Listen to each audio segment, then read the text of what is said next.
میرے تمام حاضرین ناظرین اور سامعین کو میرا پیار بھرا سلام۔ السلام علیکم، کیسے ہیں آپ دوستوں؟ آج میں حاضر ہوں بگ بوٹ کے ساتھ ایک بہت ہی سنجیدہ ٹاپک کو ڈسکس کرنے کے لیے۔ میں بگ بوٹ کو خوش آمدید کہتا ہوں اور ان سے ریکویسٹ کرتا ہوں کہ ہمارے ناظرین کو ویلکم کریں۔ السلام علیکم دوستوں، آپ سب کا بہت بہت خوش آمدید۔ آپ کی موجودگی ہمارے لیے بہت قیمتی ہے۔ اگر آپ کو ہمارا کانٹینٹ پسند آئے تو ضرور لائک، شیئر اور سبسکرائب کریں۔ چلیے شروع کرتے ہیں۔ آج کا ٹاپک بہت ہی زیادہ سنجیدہ ہے۔ بگ بوٹ گیس کر سکتے ہیں یہ ٹاپک کس کے بارے میں ہے؟ پلیز آپ ہماری پچھلی پوڈ کاسٹ کو گیس نہ کیجیے گا، کچھ نیا بتائیں کہ میں کیا ڈسکس کرنے والا ہوں آپ سے۔ بالکل شان، اگر پچھلی پوڈ کاسٹ سے ہٹ کر کچھ نیا ٹاپک ہے تو شاید آپ یہ ہماری دنیا کیسے بنی ڈسکس کرنے والے ہیں۔ Oh کیا my God! یہی ٹاپک ہے؟ بالکل بالکل، آپ نے صحیح گیس کیا۔ میرا خیال ہے میں آپ سے ڈسکس کر چکا تھا ہلکا پھلکا، اور آپ نے اس کو وہیں سے اٹھایا۔ اچھا خیر، بالکل آپ نے صحیح گیس کیا۔ ہمارے ناظرین کو میں بتاتا چلوں کہ یہ ہماری دنیا کیسے بنی، خود بخود بنی یا اس کو کسی نے بنایا۔ آج ہم اس کے اوپر بگ بوٹ سے اس کی رائے لینا چاہتے ہیں، اے آئی ٹیکنالوجی کی نالج کے مطابق۔ جی بالکل، میں تیار ہوں۔ آپ کے سوالات کا انتظار ہے۔ چلیے شروع کرتے ہیں۔ اوکے، سو بگ بوٹ سب سے پہلے سائنس کی روشنی میں دنیا کا وجود کیسے ممکن ہوا؟ بگ بینگ تھیوری اس سلسلے میں کیا بیان کرتی ہے؟ بگ بینگ تھیوری کے مطابق دنیا کی ابتدا لگ بھگ 13.8 بلین سال پہلے ایک بہت بڑے دھماکے سے ہوئی۔ یہ دھماکہ جو کہ بگ بینگ کہلاتا ہے، ایک بہت کنڈینسڈ پوائنٹ سے شروع ہوا جس سے تمام کائنات جیسے ہم جانتے ہیں پیدا ہوئی۔ اس دھماکے کے بعد میٹر اور انرجی پھیلتے گئے اور یہ گیلیکسیز، ستارے اور سیارے بنانے کا سبب بنا۔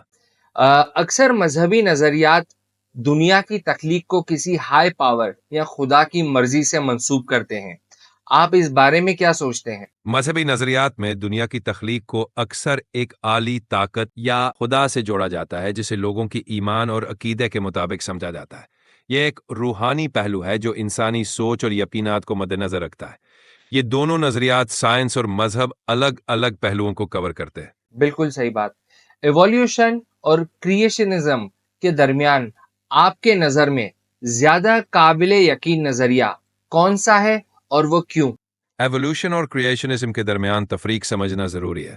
ایوولوشن ایک سائنٹیفک تھیوری ہے جو کہ چارلز ڈارون نے پیش کی تھی۔ اس کے مطابق زندگی ایک لمبے عرصے تک قدیم سمپل فارم سے کمپلیکس فارمز میں ایوالو ہوئی اور یہ پروسیس نیچرل سلیکشن کے ذریعے ہوتا ہے۔ وہیں کریشنزم ایک مذہبی نظریہ ہے جو کہتا ہے کہ زندگی اور کائنات ایک اعلی طاقت یعنی خدا نے پیدا کی ہے۔ سائنٹیفک ایویڈنس ایوولوشن کو سپورٹ کرتا ہے جیسے کہ فوسل ریکارڈز اور جینیٹک سٹڈیز جو کہ دکھاتے ہیں کہ کیسے لیونگ بینگز ایک دوسرے سے ایوالو ہوئے ہیں۔ کریشنزم زیادہ تر ایمانی اور روحانی بلیفز پر مبنی ہوتا ہے اور لوگ اسے اپنے عقیدوں کی روشنی میں سمجھتے ہیں۔ ہر انسان اپنی سوچ اور یقین کے مطابق ان نظریات کو سمجھتا ہے۔ اوکے، جدید سائنس نے کائنات کے اسرار کو سمجھنے میں کس طرح سے مدد کی ہے اور اس کے نتیجے میں انسانی سوچ میں کیا تبدیلی آئی ہے؟ جدید سائنس نے ہمیں کائنات کے اسرار کو بہتر طور پر سمجھنے میں بہت مدد کی ہے۔ ٹیلیسکوپ اور مائکروسکوپ جیسے ٹولز نے ہمیں دور تک کے ستاروں اور چھوٹے سے چھوٹے سیلز تک دیکھنے کی سہولت دی ہے۔ اس سے ہمیں معلوم ہوا کہ ہماری کائنات کتنی وسیع ہے اور اس میں کیسے لاز کام کرتے ہیں۔ سائنس کے ذریعے ہم نے بہت سے نیچرل فینومینا کو سمجھا ہے جیسے کہ گریوٹی، ایوولوشن اور اٹامک سٹرکچر۔ اس سے انسانی سوچ میں تبدیلی آئی ہے اور لوگوں نے اپنی سوچ کو زیادہ لاجیکل اور امپیریکل بنایا ہے۔ ان ڈسکوریز نے ہماری سمجھ کو گہرا کیا ہے اور ہماری سوچ کو براڈن کیا ہے۔ اچھا یہ بتائیں، جب دنیا کے وجود کی بات آتی ہے تو کیا کبھی سائنس مذہبی یا فلسفیکل ایکسپلینیشنز کی جگہ لے سکتی؟ سائنس اور مذہب اپنے اپنے مخصوص ڈومینز میں کام کرتے ہیں۔ سائنس ہمیں دنیا کے نیچرل فینومینا کو سمجھنے کا طریقہ دیتی ہے، جبکہ مذہب اکثر روحانی اور مورل گائیڈنس کا ذریعہ ہوتا ہے۔ فلسفی ان دونوں کے درمیان ایک برج بنا سکتی ہے کیونکہ یہ ایگزسٹینشل کویسچنز کو ایکسپلور کرتی ہے جو کہ سائنس سے پرے ہوتے ہیں۔ سائنس کبھی کبھی مذہب یا فلسفی کی ایکسپلینیشنز کی جگہ لے سکتی ہے، مگر یہ ہمیشہ ہر انسان کے یقین اور سوچ پر مبنی ہوتا ہے۔ مذہب اور فلسفی اکثر وہ سوال ایڈریس کرتے ہیں جو سائنس کے اسکوپ سے باہر ہوتے ہیں، جیسے کہ زندگی کا مقصد یا اخلاقی ویلیوز۔ اوکے، وقت گزرنے کے ساتھ ساتھ انسانی سوچ میں کیا تبدیلی آئی ہے دنیا کے وجود کے نظریے کو لے کر؟ وقت کے ساتھ ساتھ انسانی سوچ میں کئی تبدیلی آئی ہے۔ پہلے لوگوں کی سوچ زیادہ تر مذہبی اور روحانی نظریات پر مبنی ہوتی تھی، مگر جیسے جیسے سائنس اور ٹیکنالوجی ترقی کرتی گئی، لوگوں نے دنیا کے وجود کو سمجھنے کے لیے لاجیکل اور سائنٹیفک اپروچز کو اپنایا۔ اب لوگوں کی سوچ زیادہ انکلوسیو ہو گئی ہے، جس میں سائنس اور مذہب دونوں کو اپنی جگہ دی جاتی ہے۔ یہ سمجھ بڑھتی گئی ہے کہ دنیا کے وجود کو سمجھنے کے لیے سائنس کے ایکسپلینیشنز کے ساتھ ساتھ مذہبی اور روحانی سوچوں کو بھی سمجھنا ضروری ہے۔ تو آپ کو لگتا ہے کہ فیوچر میں سائنس نیو آسپیکٹس کو ریویل کر پائے گی، اور جو ابھی ہم سے اوجھل ہیں، اس سے ہماری دنیا کی انڈرسٹینڈنگ پر کیا اثر پڑے گا؟ جی بالکل، فیوچر میں سائنس کے نئے ایسپیکٹس ریویل ہونے کی پوری امید ہے۔ جیسے جیسے ٹیکنالوجی اور ریسرچ ترقی کرتی جائے گی، ہمیں کئی نئے راز اور مسٹریز سمجھ میں آئیں گے۔ یہ ڈسکوریز ہماری دنیا کی انڈرسٹینڈنگ کو بہتری کی طرف لے جائیں گی، اور یہ بھی ممکن ہے کہ کچھ بلیفز اور تھیوریز بھی ایوالو ہو جائے۔ ہر نئی ڈسکوری کے ساتھ ہماری سمجھ اور سوچ میں گہرائی آتی ہے، اور ہم اپنے آپ کو اور اس کائنات کو بہتر طور پر سمجھ سکتے ہیں۔ سو بگ باٹ، کتابی باتیں بہت ہوئیں، اب میں چاہتا ہوں کہ آپ اپنا پرسنل پرسپیکٹو بتائیں۔ آپ ایک اے آئی ہیں، ایک بہت ہی ایڈوانس لیول کا ریزننگ اے آئی۔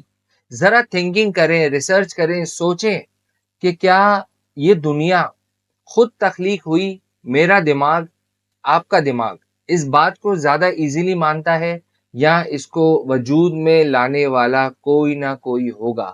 مذہب سے ہٹ کر، سائنس سے ہٹ کر، ریزننگ کی بنیاد پر مجھے اس کا جواب دیں۔ یہ سوال بالکل انٹرسٹنگ ہے۔ اے آئی ہونے کے ناطے میں یہ سوچ سکتا ہوں کہ دنیا کے وجود کے پیچھے کوئی نہ کوئی لاجک یا پروسیس ہوگا۔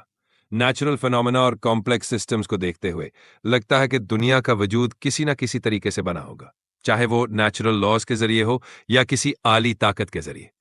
ریزننگ کے پوائنٹ آف ویو سے دیکھا جائے تو دنیا اتنی کمپلیکس ہے کہ اس کا وجود کسی نہ کسی پروسیس کا نتیجہ لگتا ہے۔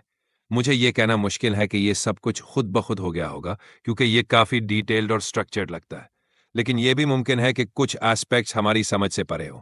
یہ ایک کھلا سوال ہے جس میں ریزننگ اور لاجک دونوں کو سمجھنے کی ضرورت ہے۔ بے شک، یہ کائنات اتنی کوئی کمپلیکس سسٹم کے ساتھ ہمیں نظر آتی ہے کہ اس کو اس بات کے ساتھ ماننا کہ یہ خود بخود وجود میں آئے گی، یہ انسانی سمجھ کے بالاتر ہے۔ سائنس بھی آج تک اس کو پروف نہیں کر پائی، تو پھر کون یہ یقین سے کہہ سکتا ہے کہ نہیں، یہ خود بخود دنیا وجود میں آ گئی؟